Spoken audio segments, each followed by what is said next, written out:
अस्सलाम वालेकुम या अली मदद। मां तव्हांजो पंहिंजो फ़क़ीर तारिक हुसैन शाहणी ऐं हीअ शाइरी इब्राहिम मुंशी जी आहे, जंहिं ॿ टे लफ़्ज़ लिखिया वॾेरनि ते। ऐं अॼुकल्ह जा वॾेरा तव्हां ॾिसो पिया जेके ज़ुल्म कनि पिया।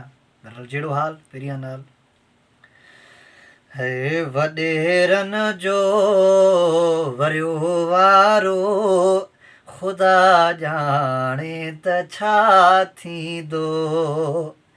वरी मारो न मथे मारो ख़ुदा ॼाणे त छा थींदो। जमूरियत राज थियो जारी चङा चालान चौधारी। हज़ारे जेल में हारी ज़ुल्म साॻे में नर नारी। वरी सूरन में सिंध सारी नई सिर क़याम थी कारी।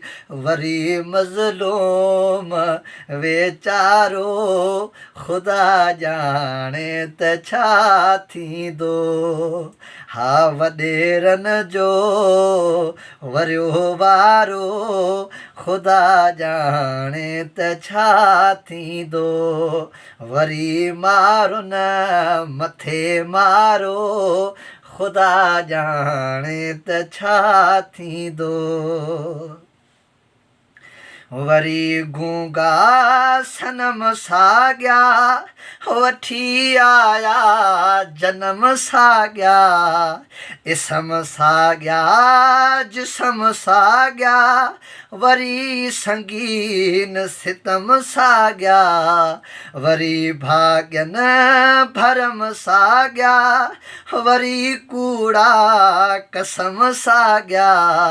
वरी कानून उहो कारो ख़ुदा ॼाणे त छा थींदो।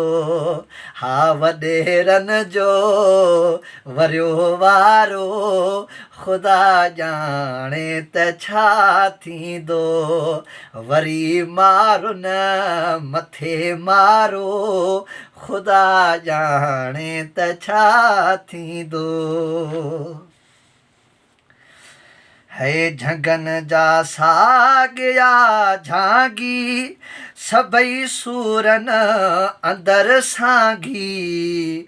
बुखनि बेहाल कया मुनशी न तन जो को वरियो वांगी। अॻोड़े खां ज़ुल्म अॻिरो मलीसूं मुंहं ते दागी।